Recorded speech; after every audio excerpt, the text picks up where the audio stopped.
McIver will not take the stand in his murder trial. That decision was announced as the defense wrapped up its case today. Among the last witnesses, a crime scene analyst who backed up McIver's version that the shooting of his wife was an accident. Fox 5's Angelique Proctor joining us now live from downtown Atlanta with a look at the final day of testimony today. Both sides have rested in this case, but it is far from over. The state indicated today they will have 3 rebuttal witnesses on Monday.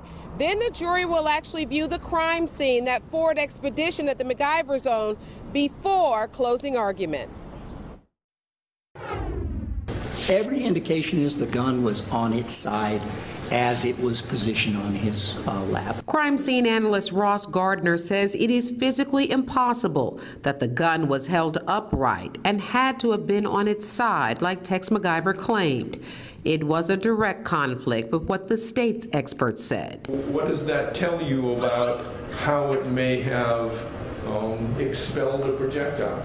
Well, there are only 2 possibilities. It was either an intentional act, pulling the trigger, or it was an unintentional discharge. So if Mr. McIver just said, hey, the gun just went off all by itself because the vehicle hit a bump, that would just be untrue, wouldn't it?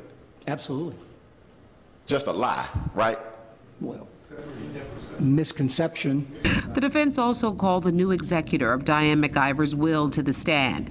Georgia State Representative Mary Margaret Oliver said Tex McIver has written checks on an American Express account, paid $10,000 for his assistant to get a criminal attorney, and thousands of dollars to PR professional Jeff Dickerson to manage this shooting crisis.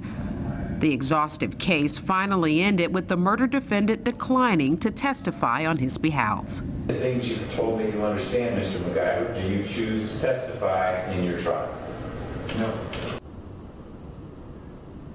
After 19 long days of testimony, the judge let the jury go home early today. They are expecting closing arguments on Tuesday. The jury could get the case as early as Tuesday afternoon. Reporting live in downtown, Angelique Proctor, Fox 5 News. All right. Thanks so much, Angelique.